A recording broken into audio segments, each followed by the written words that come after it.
those. The 27th annual James Russell Wiggins Lecture, and the program in the history of the book in American culture.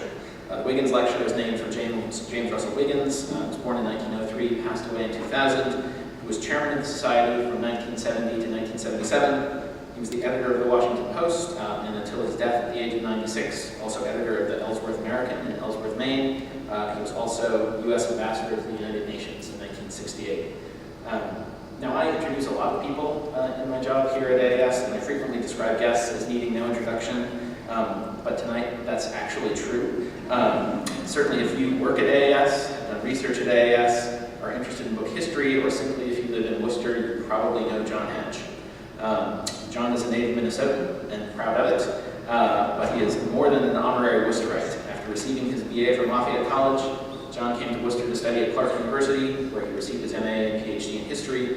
Aside from a brief sojourn as an assistant professor of history at Mankato State College in southern Minnesota in the early 1970s, John has called Worcester home ever since. He joined the AAS staff in 1973 as editor of publications and retired in 2007 as the vice president for collections and programs.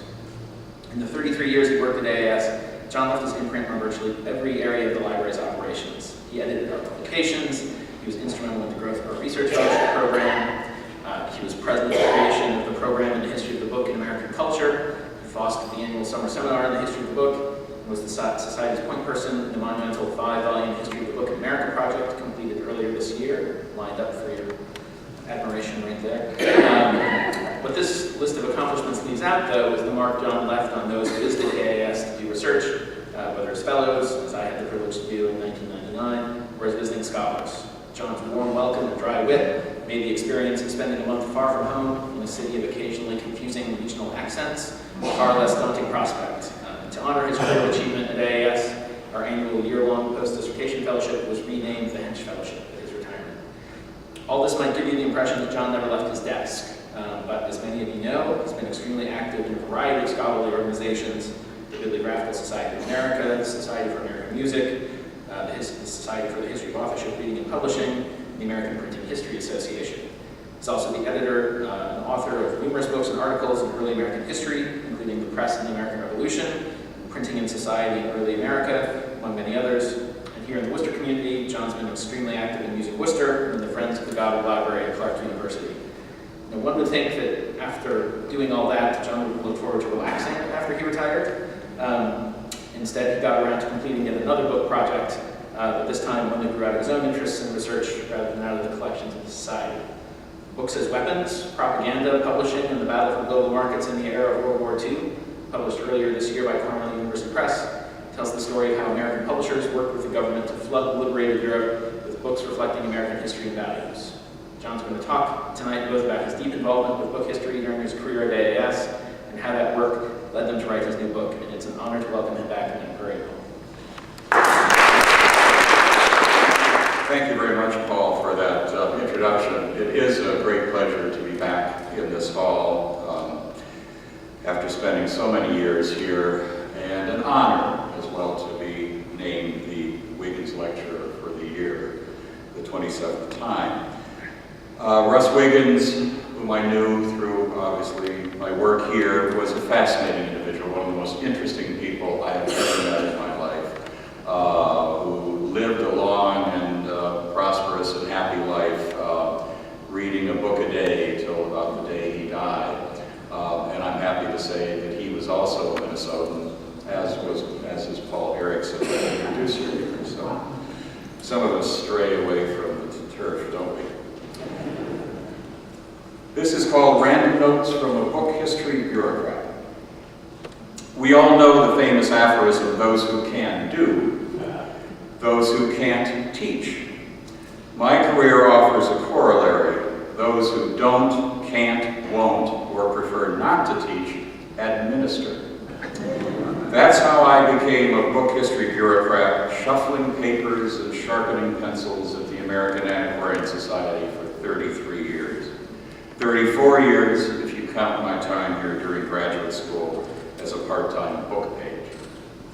I did once have a teaching job. I left Worcester in 1970 with my Clark University doctoral dissertation not yet finished to take a one-year replacement job teaching the history of my home state of Minnesota and other courses at what is now Minnesota State University of Mankato. Paul gave the old name.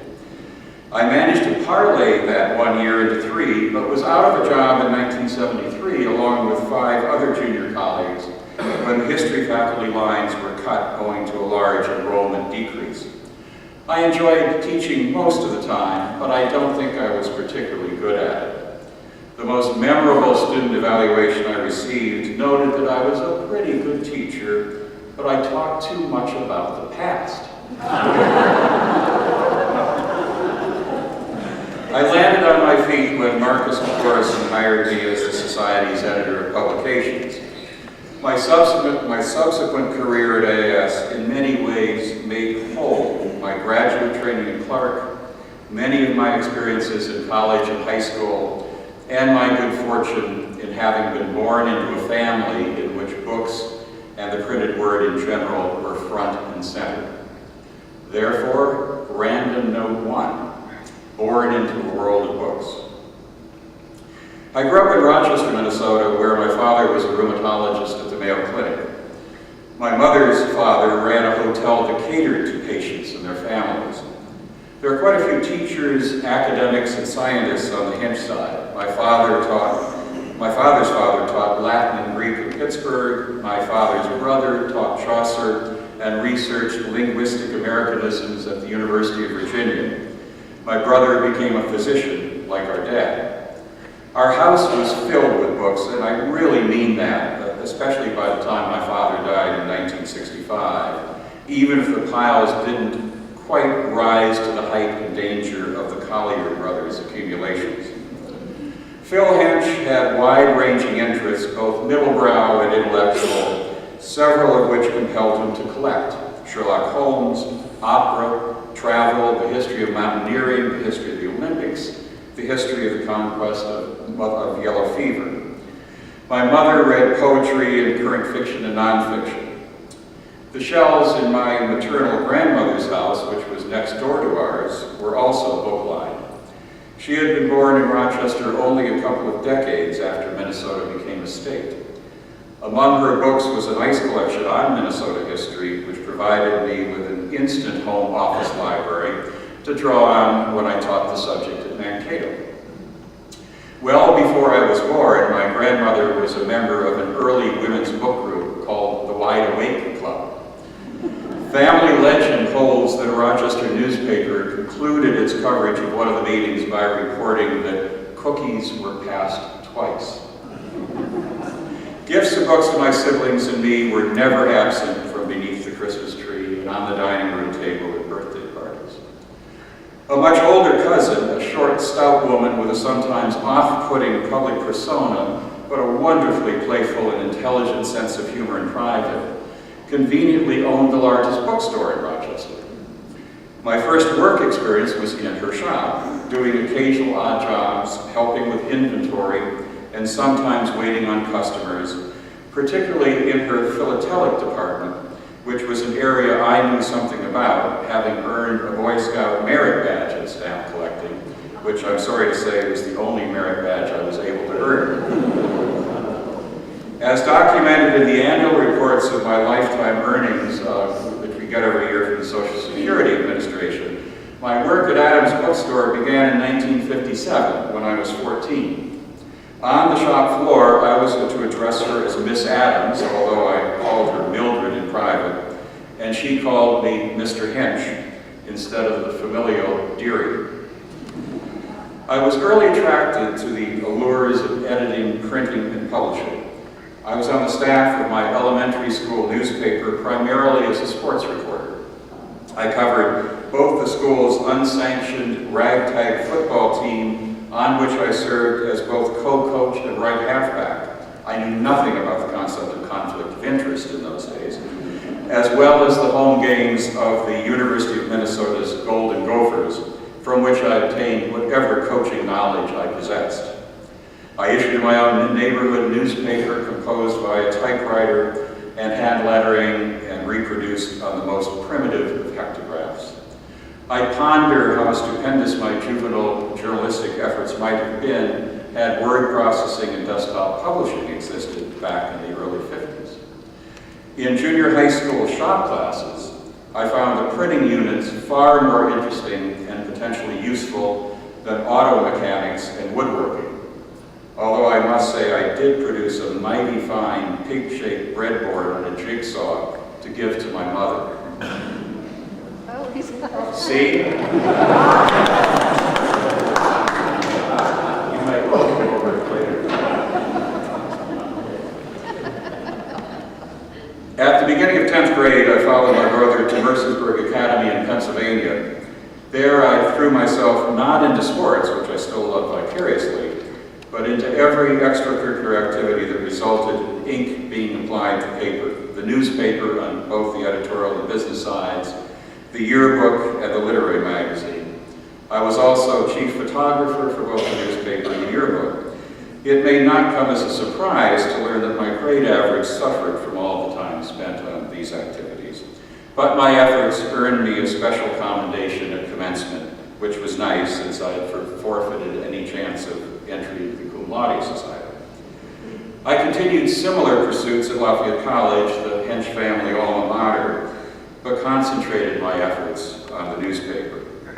As editor-in-chief of the paper, which was then published twice a week, I was committed to work on it at least 4 evenings a week. That responsibility and some losing battles with calculus and biochemistry persuaded me to shift gears. I had entered college in the pre-med program, but soon realized that I might better follow in my uncle's footsteps in the humanities than in my father's. My career plans were uncertain and further complicated by my father's death. The constitutional law class I took convinced me that being a Supreme Court justice would be tons of fun. But with apologies to any lawyers here today, the day-to-day grind of most law practices held little attraction. 2 of my history professors at Lafayette encouraged me to apply to Clark University for graduate school because of its new PhD program in early American history, sponsored in cooperation with the American Antiquarian Society, and munificently funded under the federal NDEA Title IV program. I enrolled and learned a lot. Some of it I realized what I learned later, most unexpectedly about the attractions of a career path in non-teaching institutions like independent research libraries.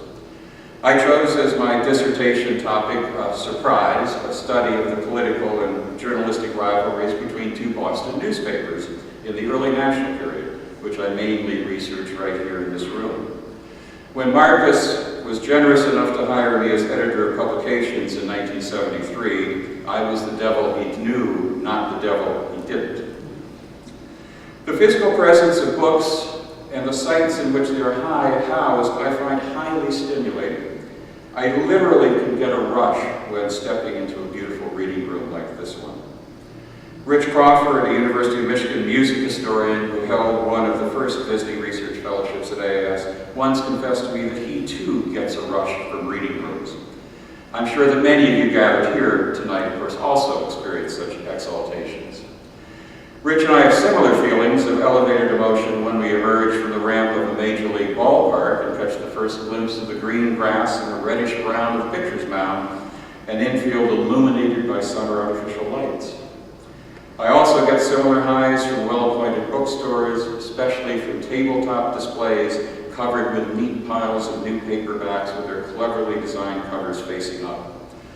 A few years ago at the Victoria and Albert Museum in London, I viewed an exhibition on the changing typography of penguin books through the decades and almost swooned. I choose to believe that my devotion to the outside of books compensates to a degree for my failure to have read the insides of all the ones on my shelves. Random note 2.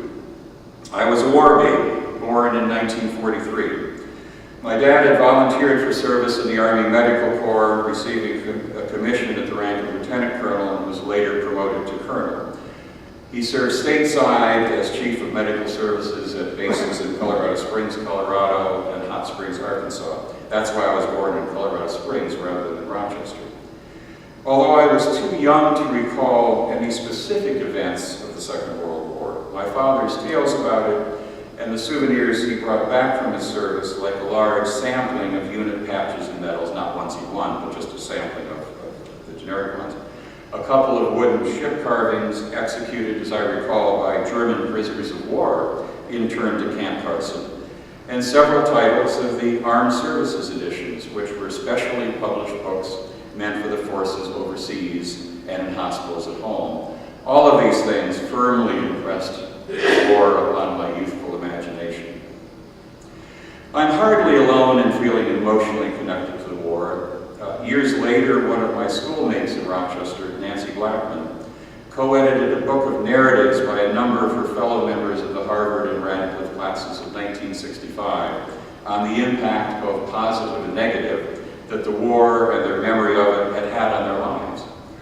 The writers from around the country and the world gave testimony to the power of their cohort's shared memory, even though it must have been quite different from the slightly older children than we were, who were school age during the conflict, and even different from my own experience, which was thankfully unaffected by the loss of a parent or even long and difficult separations. To me, there is a clear and direct relationship between my sense of the war and the books and magazines that surrounded me growing up. My father bought many books that dealt with the war. Also, for some time, he had subscribed to the Illustrated London News and had the wartime issues bound up for posterity. They were great fun to leaf through. He also kept the wartime issues of the New Yorker, Time, and Life. Of course, he also held on to the post-war issues of those and other magazines as well, including TV Guide. Years later, when I began research on books as weapons, I found that many of the booksellers and other current books in World War II America mentioned in some archival collection I was researching, in the pages of the trade journal Publishers Weekly, or on the list of the titles published in the government-supported Armed Services or Overseas Edition series, which I wrote about, that many of these had sat on the shelves of the library in our home. I could often picture exactly where they had been. My own reading during the 40s and early 50s was heavily into war books and war comics.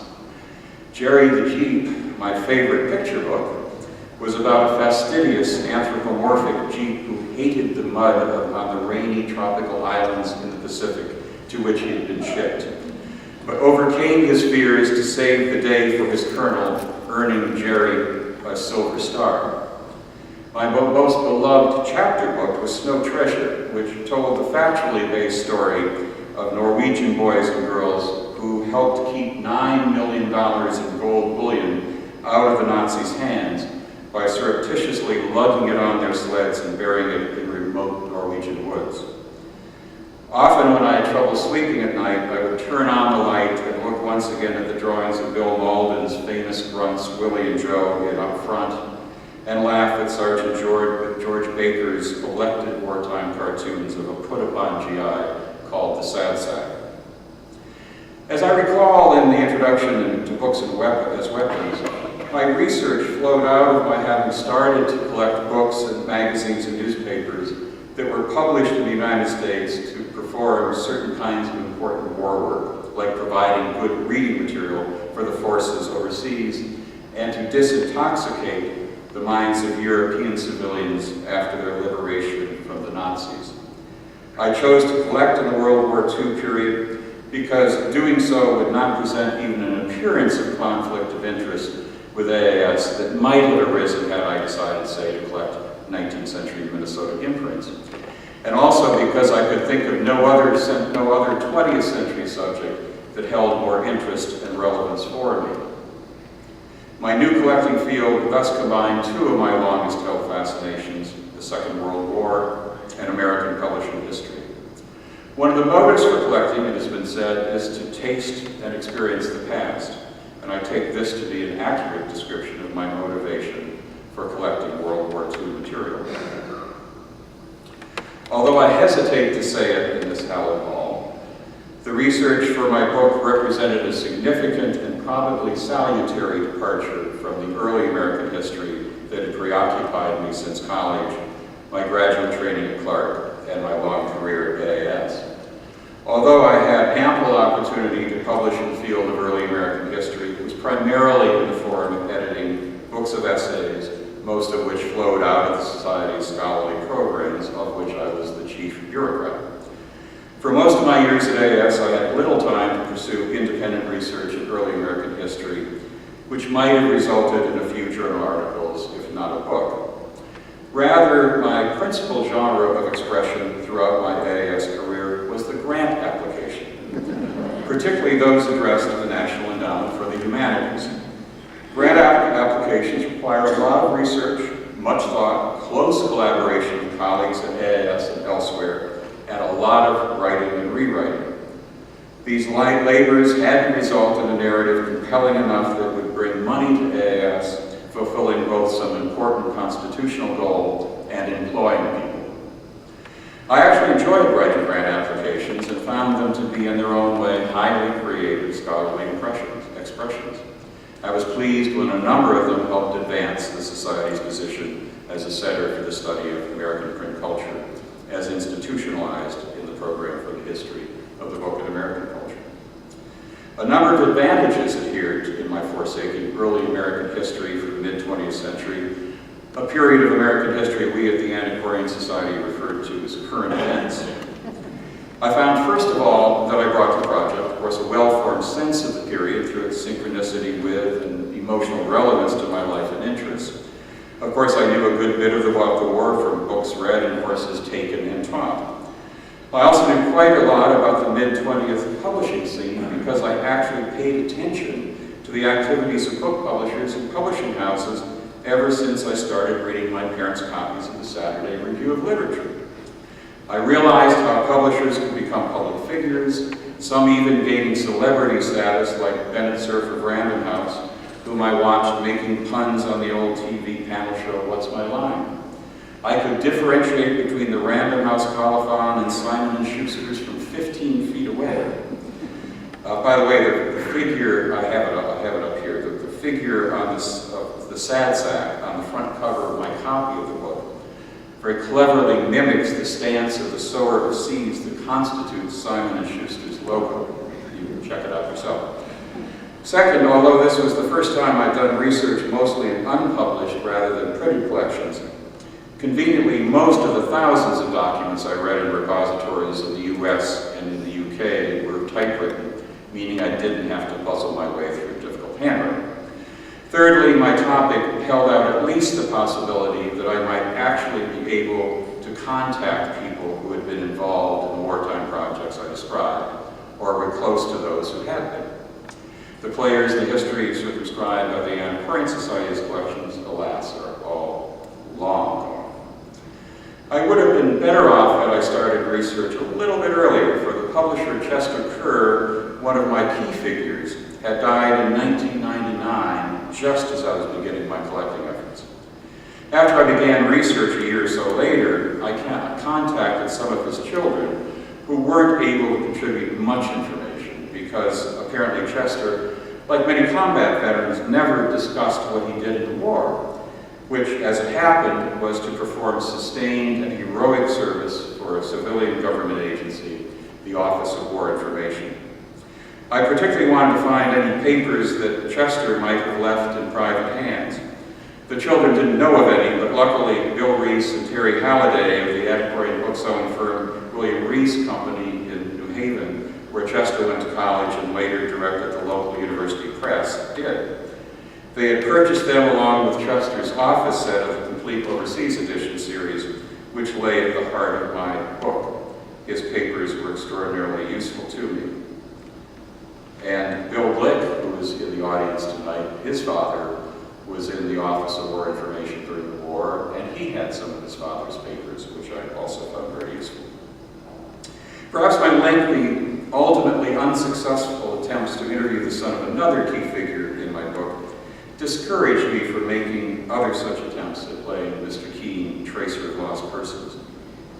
There was one individual I particularly wish I had tried to locate, Irene Rakoski, who had served as a secretary and assistant in the nonprofit, industry-established Council on Books in Wartime, before being promoted to executive director after the war was over, in order to oversee the liquidation of the organization, a short-term task that no man apparently coveted.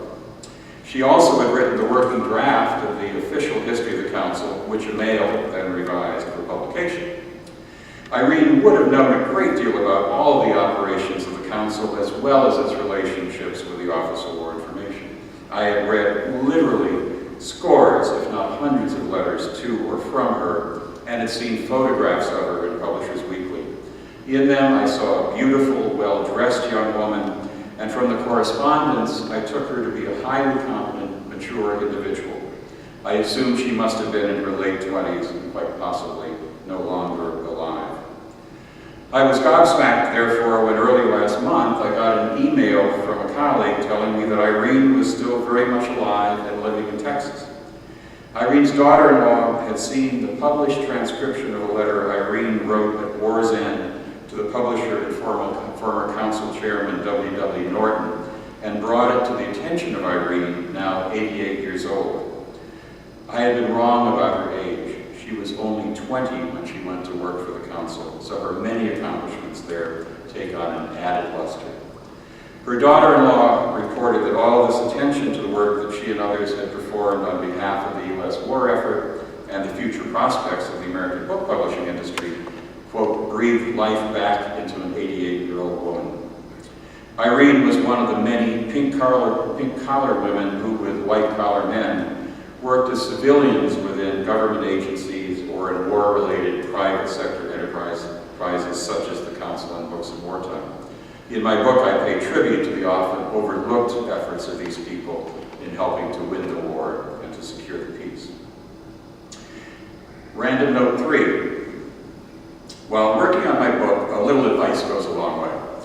While working on my book, I was fortunate to receive a half-dozen short and long-term research fellowships to fund my travel and other expenses when I visited libraries and archives in Princeton, New York City, Bloomington, Indiana, and London and Reading, England.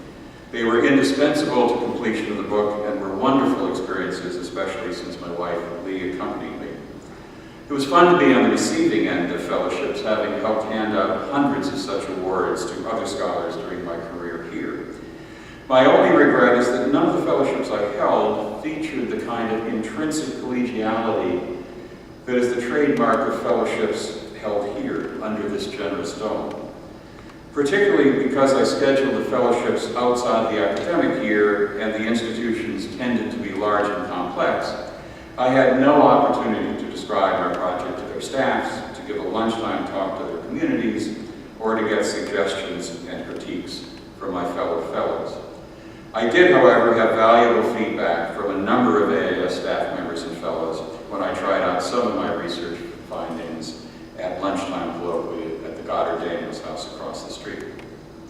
The single best piece of advice I got came from a source that was in no way unexpected. The giver was Robert A. Gross, a previous Wiggins lecturer, devoted AAS member and one of my oldest and best friends in the profession. My AAS colleagues and I have long relied on Bob for intellectual leadership and practical advice on many of our institutional undertakings. Now I have the opportunity personally to reap the benefits of Bob's mentorship.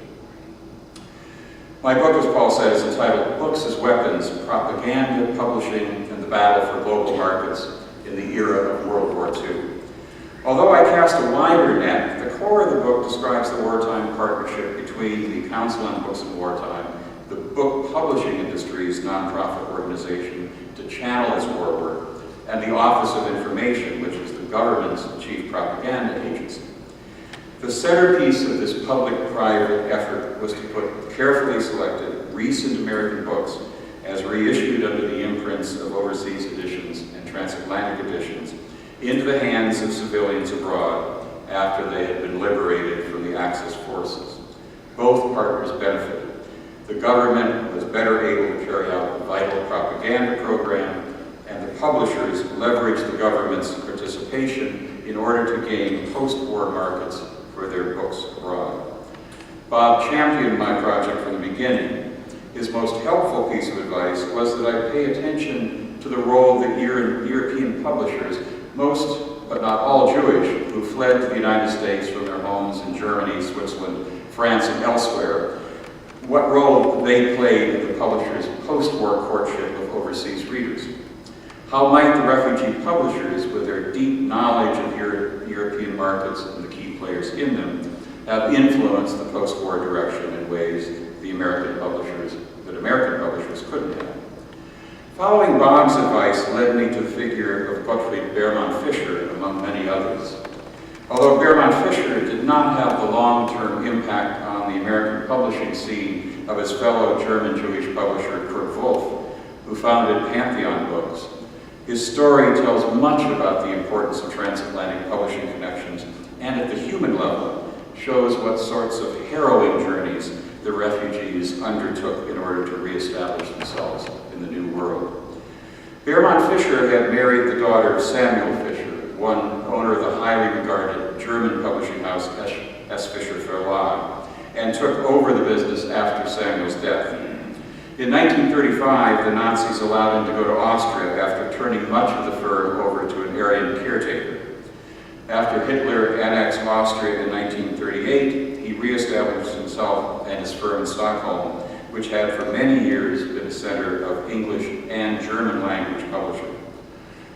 His anti-Nazi sentiments complicated his life in Sweden, and so he decided to take his family and himself to the United States while leaving the Swedish firm to function without him.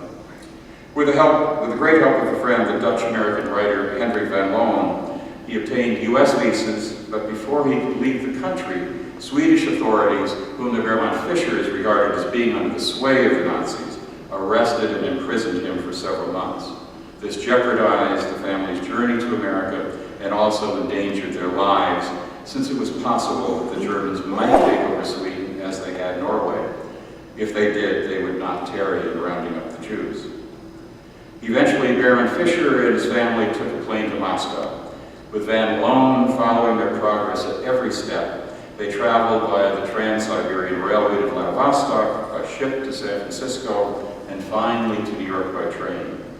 The generous Van Loon had not only sent a welcoming telegram to the Beermann Fischers upon their arrival in San Francisco, but also helped them find a house in Greenwich, Connecticut, near his home. Shortly, Alfred Harcourt of Harcourt Brace gave him a desk and a telephone in the firm's Madison Avenue offices, from which Beermann Fischer might establish himself in an unfamiliar publishing world. Beermann Fischer soon set up an English-language publishing firm with a fellow refugee.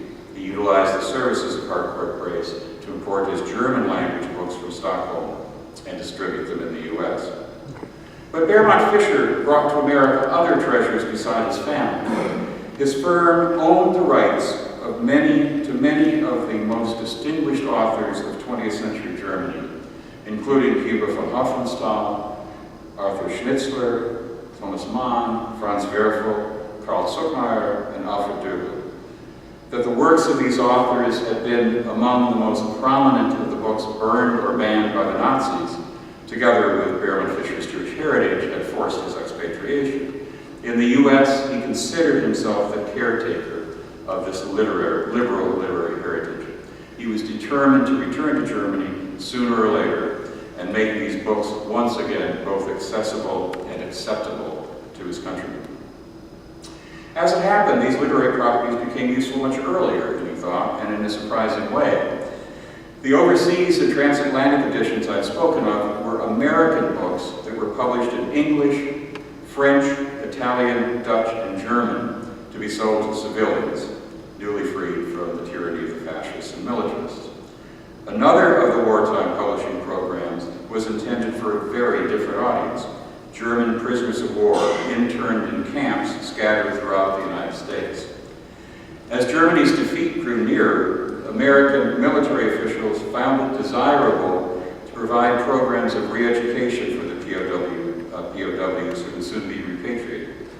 One such program was to publish a series of books in German that prisoners, perhaps even some of those who carved my father's ship models at Camp Carson, would purchase, read, and take home with them. Time was of the essence, and so a quite remarkable partnership of players was quickly put together to carry out the scheme. The initiating entity was the Army's Office of the Provost Marshal General, which held custody of the prisoners. as the source of the titles of the series, named Bücherei Neue Welt, or New World Bookshelf. The OPMG turned to Behrman Fischer since he already owned the German language rights to these key classics of 20th century German literature and possessed copies of his editions from which plates could be made for the proposed paper-bound POW editions. Assisting the logistics of production and distribution were the book publishing arm of the quasi-official Infantry Journal and the American branch of Penguin Books. Behrman Fischer's participation no doubt cut months off the ramp-up time. It is a delicious irony, I think, that the German POWs were sold books that Hitler and Goebbels had banned or burned. Think of it as a non-violent literary variation on the plot of the recent film *Inglourious Basterds*, in which a team of Jewish American GIs wreaked bloody vengeance on German soldiers and, in the end, on Hitler and Goebbels themselves. Gottfried Behrman Fischer and his family did, in fact, fulfill their vow to return to Germany. In 1950, he regained complete control of S. Fischer Verlag and reestablished the firm in Frankfurt. Behrman Fischer's odyssey had become full circle. Most importantly, the works of Werfel, Mann, and Zuckmeyer had returned home. Many other refugee publishers figure in my book, as do a considerable number of the German, French, and Italian academics, writers, and editors whom the Office of War Information commissioned to translate these books into the selected foreign languages. When Lee and I visited the Holocaust Museum in Washington last spring, I was drawn to a video screen displaying the pictures of many of the intellectuals who fled Nazi Europe to the haven of the United States. Among them were several of the figures in my book, and I was thrilled to see them there. Bob Gross's helpful suggestion to look for the refugees provided an important additional perspective on the nature and extent of the internationalization of American book publishing during and just after the Second World War, and gave my book some of its most poignant human stories of survival and regeneration. Random note 4 on becoming a book history bureaucrat. My transition in 1973 from teaching in a college to working at the American Antiquarian Society started me on my course as a bureaucrat, but not yet a book history bureaucrat. From the outset, I did indeed shuffle many papers and sharpen numerous pencils, a lot of editors everywhere. My title of editor of publications glossed over some of my other duties, which included heading up the recently established AAS Fellowship Program. After becoming director in 1967, Marcus McCorison did many things to increase the Society's usefulness to community and country, and to put this comparatively small and oh so thrifty independent research library on the scholarly map. For models, Marcus had the innovations of his good friend Bill Towner at the Newberry Library in Chicago, and he was wise enough to emulate the better ones and to ignore the others. In 1977, my colleague Bill Joyce, the curator of manuscripts here, took over additional responsibilities in the areas of outreach and education. Later, Mark asked Bill to work with Associate Librarian Fred Bauer and me to devise some sort of institutional program that would build on the Society's century and a half of collecting, describing, and putting books into the hands of talented scholars. At that time, some exciting new scholarship in Europe was gaining attention in the United States. This field came to be known as l'histoire du livre, the history of the book, or the history of print culture. At the risk of oversimplification, if the discipline of bibliography, which AAS had long professed, had to do with studying the physical manifestation of books, the so-called history of the book was broader, effectively a 360-degree view, examining and tracing the relationships between and among the production, circulation, and consumption of printed materials and their historical consequences. Or as David Hall, then at Boston University and later at Harvard, put it, the history of the book covers all the things that happen when a book is made. Hall was leading the way in bringing this viewpoint and the viewpoint and methodologies of this new book history to bear on early American historiography and formed a connection with AAS. We drafted a prospectus and recruited a large panel of academics, bibliographers, and librarians to vet it. Lest you think I'm strictly a visual swooner upon entering a domed library reading room, for example, Let me assure you that smart people and bright ideas also make me weak in the knees. That was certainly the case when I read the finished program prospectus and when it was discussed at various meetings. Sparks flew in every direction. Thus, in 1983, was created the Program in the History of the Book in American Culture, which we call PHBAC, P-H-B-A-C. At Mark's direction, the undertaking was modestly called a program rather than an institute or center as the Newberry and other independent research libraries called such undertakings. Nor did he endeavor to raise an endowment solely for the new program. He was instead insistent upon not allowing PHBAC to take on a life of its own, but rather remain clearly one of many parts of a larger unitary whole, the American Antiquarian Society. We publicized PHBAC heavily and planned the program's inaugural activities. Funds raised to honor James Russell Wiggins for his service to AS were used to endow this annual lectureship. The lectures were intended primarily to make important statements on key methodological and interpretive issues facing the field, and you may by now be sensing that tonight I'm frivolously breaking the mold that I helped make. No one other than David Hall could have given the first Wiggins lecture. Gesturing toward the title of Alfred Kazan's 1942 reappraisal of American literature, incidentally the most highbrow book in the overseas edition series, David entitled the lecture On Native Ground, From the History of Printing to the History of the Book. He set an ambitious agenda to make the history of the book become the history of culture and society. For me, being there in this hall that night, 27 years ago, versus 26 years ago, was a highly exciting and emotional experience. Another of the signature undertakings of PHBAC was the series of annual summer seminars inaugurated in 1985 under the leadership of Stephen Bottin, a brilliant young historian then teaching at Michigan State. He was called back to lead the second seminar in 1986, but tragically died of a brain aneurysm on the morning of the last day of the seminar. It was one of the saddest days of my life. The summer seminar was one of the keys to the success of PHBAC and to the growing reputation of AS as a leader in innovative scholarship. Each seminar had a theme broad enough to attract a variety of participants, but specific enough to provide common ground. By design, senior professors and young graduate students, historians and professors of literature, along with scholars in other fields, librarians and rare book curators sitting alongside the academics. In these seminars, the Society's predilection for privileging intelligence and talent over academic rank and disciplinary boundaries made for fertile discussions and produced many lasting intellectual relationships and friendships among the participants. Many of the Society's research fellows returned to matriculate in the summer seminar or to lead one. Many seminarians got hooked on AS and came back as fellows. Many were elected to membership in AS. The seminars, in tandem with the fellowship program, helped recruit a generation of scholars into the field of book history, ensuring, among other things, continued employment for book history bureaucrats like myself.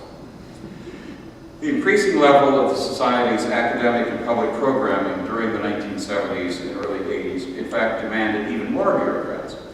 When in 1984, Bill Joyce left AS for an important post at the New York Public Library, Marcus asked me to carry on Bill's work in the public and education programs as well as oversight of PHBAC.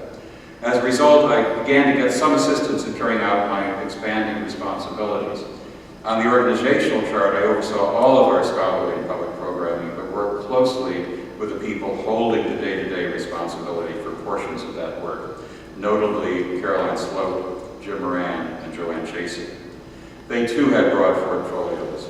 Caroline oversaw the Society's publishing programs, including books and the now defunct Proceedings of the American Antiquarian Society, as well as the hands-on supervision of fellowships, the American Studies Seminar for Worcester undergraduates, and PHBAC. Jim administered our public and educational programming and the new fellowships for creative and performing artists and for school teachers. Joanne, as research librarian, also took on other responsibilities in time, specifically for the undergraduate seminar and the summer seminar. From my point of view, we had a terrific collaboration. Some of my happiest moments at AS were the meetings with these three fine colleagues in which we brainstormed program ideas. It's a high, after all, to work with smart people to translate fairly abstract ideas into concrete programs. The extra help was critical when we took on what was doubtless the program's single biggest undertaking, sponsoring and administering the writing of a multi-volume collaborative history of the book in America. This was a project that David Hall conceived and brought with him when he became the first chairman of FIBAC. Bob Gross followed him. The society was to help facilitate the project, but it was to be David's show. Later, he selflessly relinquished ownership of the project to the society while remaining general editor and his driving intellectual force. Over 100 scholars were recruited to edit and to contribute to the 5 volumes of the history of the book in America, which was to carry the story up to the day before yesterday. Itself something of a risk given the society's focus on the early periods of American history and its uneasiness with current events. The first issue, volume issued forth from Cambridge University Press in short order, appearing in 2000, but the other 4 took a frustratingly long time to appear, not an uncommon occurrence in large collaborative scholarly projects of this sort. As several of the editors noted at a Library of Congress symposium last April that marked the completion of the series, various life events intervened. Because we recruited the best and brightest, most had many other projects and responsibilities to juggle, including assuming the presidencies of national scholarly organizations, relocating from one university to another, and taking year-long Fulbright fellowships abroad. There were divorces, marriages, the birth of children and grandchildren as distractions. Most regrettably, several contributors died. We also changed publishers, with the University of North Carolina Press brilliantly taking on volumes 2 to 4. But with David Hall's determination, Ellen Dunlap's calls for speed, and the skill and dedication of Caroline Sloat, the de facto managing editor, the last 4 volumes appeared between 2007 and 2010. They were well worth the visit. The set is a model of scholarly publication and institutional cooperation, the reviewer has written, adding it is a timely achievement and a great one. HBA fills an immense gap in American history. The completion of the series during the 200th anniversary year of our founder, Isaiah Thomas's 2-volume history of printing in America, was poetic justice. I think that HBA will stand as one of the society's greatest accomplishments. There were many high points during my tenure as chief book history bureaucrat here, of which I'll mention only a few. David Hall's inaugural Wiggins lecture was certainly one. Another was a comparatively small thing, but telling. During one of the summer workshops, a participant made an argument based on the physical appearance of a book that he or she was charged with examining. It appeared, however, that conservation treatment had been carried out on the item. I asked our conservator to retrieve the treatment record, which in effect dashed the seminarian's argument. Though this must have been an embarrassing moment for the participant, the incident spotlighted the deep resources and knowledge that AIS could bring to bear on this educational experience and on the book history field. Most of all, it testified to the emphasis that society places on the material artifacts themselves in the new book history. A third high point, one which I know is shared by virtually everybody associated with HBA, was the rich and rewarding relationship that developed before our eyes between David Hall and the late Hugh Amory, the co-editors of the first volume. David was a renowned intellectual and social historian. Hugh was the consummate bookman, a distinguished bibliographer and rare book curator. Such types could be highly distrustful of one another, the professors criticizing the bookman for not seeing the forest for the trees, the bookman taking the professors to task for overgeneralizing. The mutual respect and affection they developed from each educating the other was a thing to behold. There is more work for FIBAC to do. Don't forget our series was deliberately entitled A History of the Book in America, not The History. Perhaps the most important frontier is contributing to the writing of a truly international history of print culture. I hope the program will continue to thrive and to do even more path-breaking work. Random note 5. Goodbye, Bureaucrat, hello, historian of the book. By 2005, I had done enough research on American publishers and propagandists during World War II to know that there was a book in it. Several conference papers and a short chapter I had written for the 5th volume of the History of the Book in America would provide me with the core content of several chapters. I knew, however, that I would need to devote full time to writing if I had any hope of actually finishing the book. I applied for a National Endowment for the Humanities Fellowship. Receiving it in 2006 allowed me to retire from AS at least a year earlier than anticipated. At the end of August 2006, I shuffled my papers for the last time and sharpened my pencils before putting them away in my pencil box. I was no longer a book history bureaucrat. I was a book history scholar. Lee and I renovated a room in our attic to serve as my full-time writer's garret.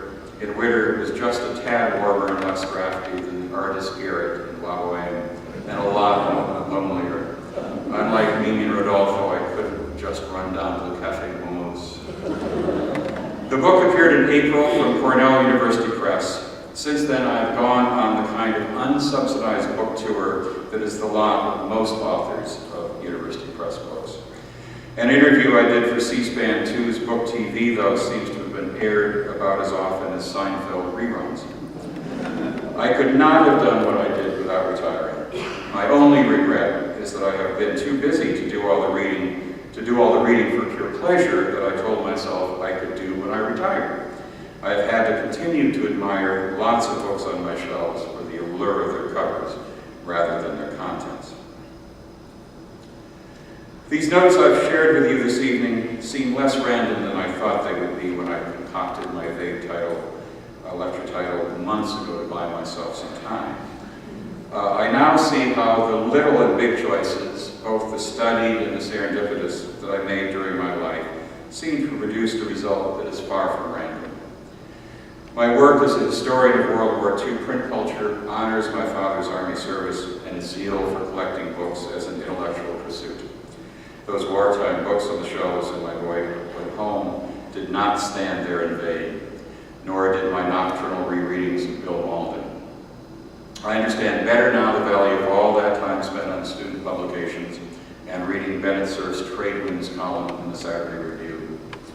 Getting my graduate education at Clark rather than somewhere else punched my ticket for a long and wonderful ride at AS and the opportunity to help shape the historical field, and finally, in retirement, to contribute to it directly. Nothing one does is ever a complete waste of time. I'm getting high again, thinking of how these things kind of came together. It makes me realize, though, that none of this could have happened without luck, good timing, and most of all, generous servings of help, friendship, trust, and love from lots of people, many of you